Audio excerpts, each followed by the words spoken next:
5:1 hadi 8. Nitasoma. Biblia inasema, mimi ndimi mzabibu wa kweli na Baba yangu ndiye mkulima.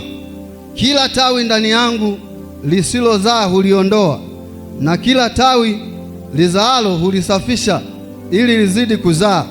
Ninyi mmekuwa safi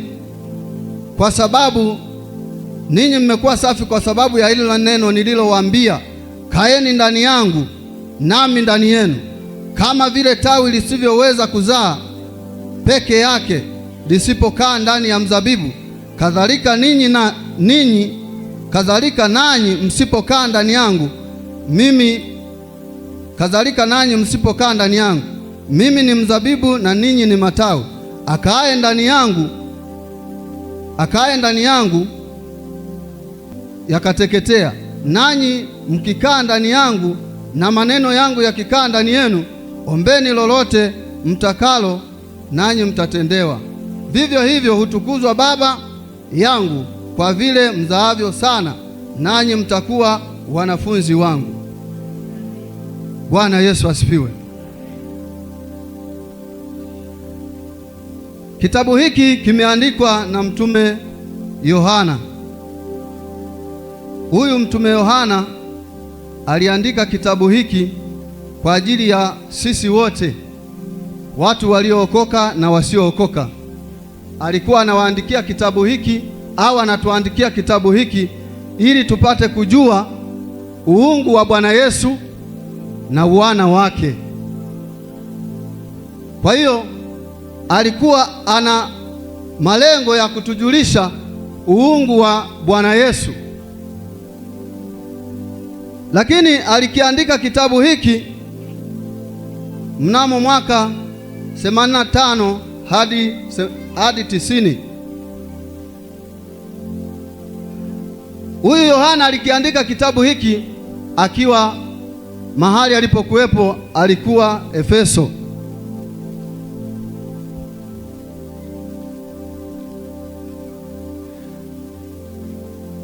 Lakini kusudi kuu la kutuandikia kitabu hiki, tunasema kwamba ni kwa ajili ya wana na uungu wake.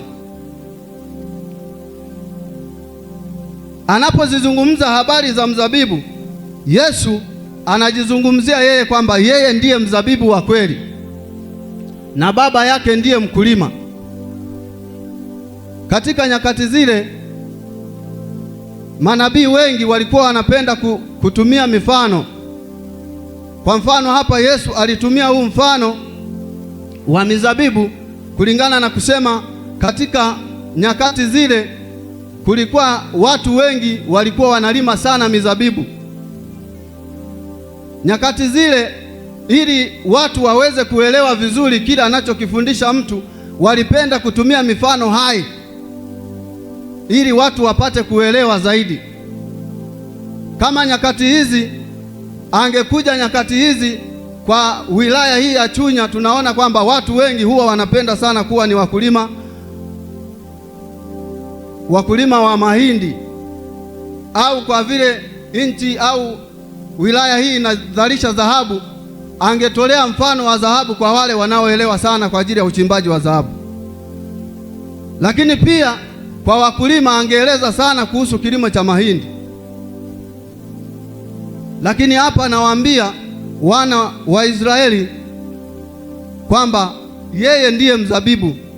Anawaeleza hawa wanafunzi wake, anasema mimi ni mzabibu na Baba yangu ndiye mkulima, na kila tawi linalokaa ndani yangu hilo huzaa sana, lakini tawi lisipokuwa ndani yangu hilo hunyauka. Hawa watu walipata kuelewa, lakini kibinadamu, kwamba anaposema kaeni ndani yangu nami ndani yenu, kibinadamu kinatupa hali ya kuwa na mashaka kwamba tutakaeje ndani ya mtu. Kama hivi nimwambie mtu kaa ndani yangu, unaanza kufikiria katika hali ya ukawaida kwamba nikaeje ndani yake, nitakaeje ndani ya mtu. Lakini Yesu anasema kaeni ndani yangu nami ndani yenu, na kila anayekaa ndani yangu huyo huzaa sana. Yule anayekaa ndani ya Yesu huzaa sana, maana yake huongezeka sana.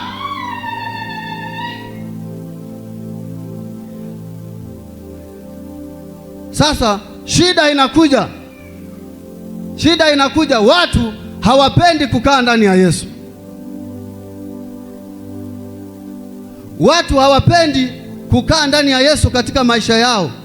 Wanakaa katika njia ambazo zinamfanya Yesu akae mbali nao. Ndio maana matatizo yanakuja katika imani ambazo ziko ndani yetu, kwa sababu ya yale ambayo yanatufanya sisi tuwe nje na Yesu. Bwana Yesu atusaidie sana. Katika mazingira hayo yanamfanya mwanadamu awe mbali na Yesu. Nimetolea mfano wa shamba la mahindi, kwamba wakulima wanajua kwamba umeenda kupanda mahindi, umepanda mahindi, lakini unaona magugu yamekuwa mengi kuliko mahindi. Magugu yakiwa mengi kuliko mahindi, kinachofuata ni hasira ya kukushika wewe kwamba basi ngoja hili shamba nipige lote Roundup ili nilianze upya. Bwana Yesu asifiwe sana. Nipige Roundup ili nilianze upya, kwa sababu sioni kitu cha kunisaidia. Hata nikipalilia mwindi mmoja huko pale, mwingine huko pale, ni hasara. Bora nilianze upya. Ndicho Bwana Yesu anachosemea hapa, kwamba wewe usipokaa ndani yake, yani huwezi kuzaa. Ni sawa na takataka ambayo anasema unaweza ukatupwa, watu wakaja wakakuzoa, maana ni takataka. Ukinyauka wanakuchoma motoni kwa sababu ni takataka. Ndivyo inavyokuwa katika hali hii. Yesu alikuwa anazungumzia mfano huu, kwamba unapoona kwamba shamba lako linakuwa na magugu mengi, lazima ulianze upya. Kwa hiyo Bwana Yesu anachokitaka kwetu, kwamba katika mazingira tunayoyaishi tunahitaji sisi tukae ndani ya Yesu, ili Bwana Yesu afanye yaliyo yake ndani yetu.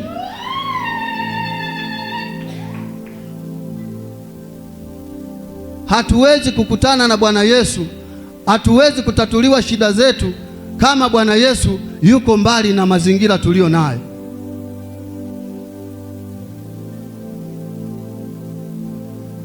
Na uzuri wake Yesu anasema kwamba katika mazingira tulio nayo tunamhitaji Yesu, kwamba yeye awe ndo njia ya kila kitu. Maana amesema pasipo mimi nyie hamuwezi kufanya lolote.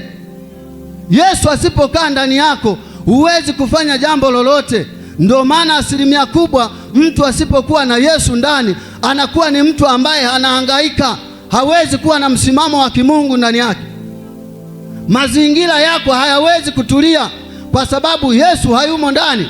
Lakini ukimkubali Yesu na kumpokea na kusema niko hapa Bwana, kaa ndani yangu, Yesu anakuwa ndo kila kitu ndani ya maisha yako. Yesu anakuwa ndo mwenye uweza katika yale unayoyaendea. Yesu anakuongoza kuyafanya. Yesu anakuepusha katika magonjwa. Yesu anakuepusha katika shida mbalimbali. Yesu anakuepusha katika hatari iliyoko mbele yako, kwa sababu yuko ndani yako. Lakini Yesu asipokuwepo ndani yako, huwezi kufanya jambo lolote ambalo linaweza kukupasa uzima. Haleluya! Mazingira ya sisi watu tuliookoka, Bwana Yesu leo ametujia kwa namna nyingine. Ujue Bwana Yesu anatupenda kulikoni sisi tunavyojidhania. Kwanza katika hali hii, anapotuona mazingira haya kwenye mkusanyiko kama huu, Bwana Yesu mbinguni huwa anafurahi sana. Shida chache ambazo ziko ndani ya mioyo yetu ndizo Bwana anataka tuziondoe. Ni mambo madogo madogo ambayo nayo yanahisi tu mazingira ya nyakati tulizo nazo, ya maisha tulionayo, ni shida ndogo ndogo. Lakini Yesu ukimwita awe ndani ya moyo wako, awe ndani ya maisha yako, yeye anafanyika kuwa baraka juu ya maisha yako.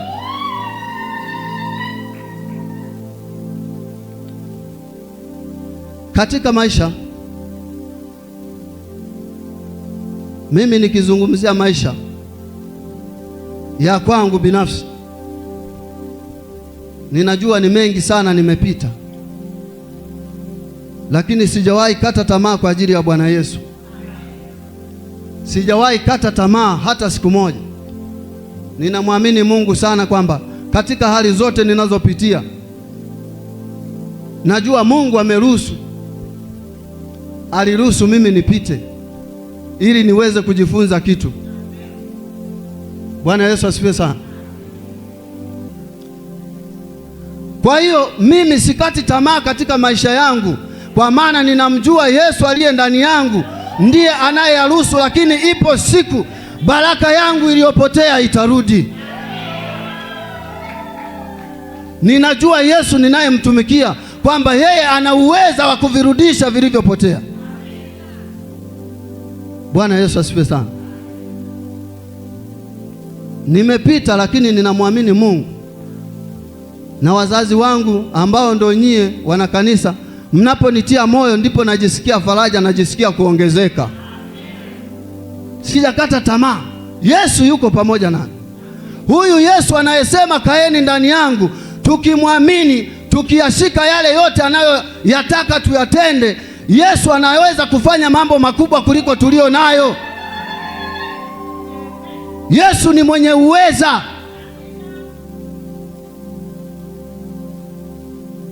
Yesu ni mwenye nguvu.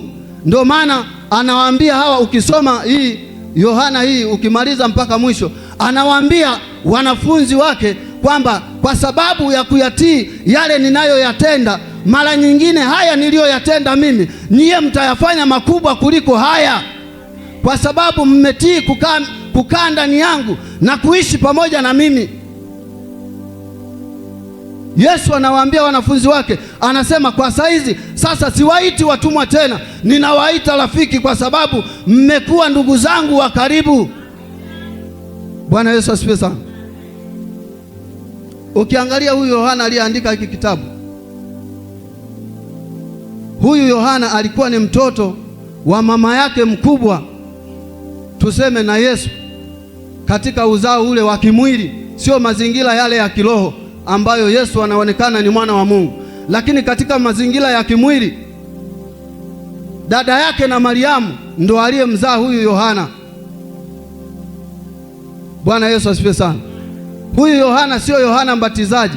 Huyu Yohana ni Yohana mwana wa Zebedayo. Bwana Yesu asifiwe sana. Kwa hiyo Yohana huyu alikuwa ni ndugu na Yesu katika hali ya kimwili, na alikuwa karibu sana na Yesu. Biblia unaposoma mahali pengine alipokuwa anasema mtu yule wa karibu aliyempenda sana, basi ujue ni Yohana huyu. Bwana Yesu asifiwe sana. Katika mazingira haya tulionayo, tunahitaji kuwa karibu na Yesu, lakini ili tuwe karibu na Yesu, tunatakiwa kuzingatia mambo haya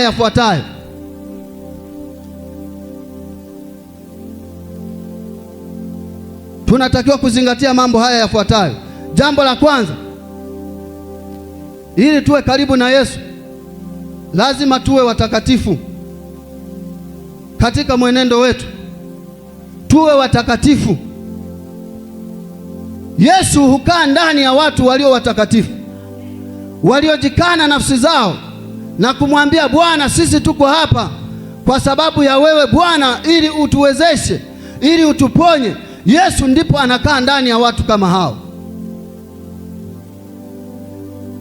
Kinachomsababisha Yesu kukaa mbali na watu ni mazingira unayoyaishi, ni mazingira tunayoyaishi, kwa sababu Yesu anapenda watakatifu wawe na ushuhuda mzuri katika maisha yao.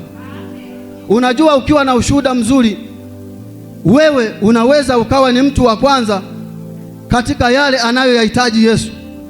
Yesu anasema kwamba pale mwanzoni anaposema mimi ni mzabibu na Baba yangu ni mkulima, ina maana kwamba Mungu aliamua kumtuma Yesu duniani kuwa kama mzabibu. Yeye amepandwa kama mzabibu ili mzabibu huo uzae matunda. Matunda ndo kama sisi tunavyoonekana. Sisi ni matunda ya Bwana Yesu. Bwana Yesu asifiwe sana. Sisi wote ni matunda ya Bwana Yesu.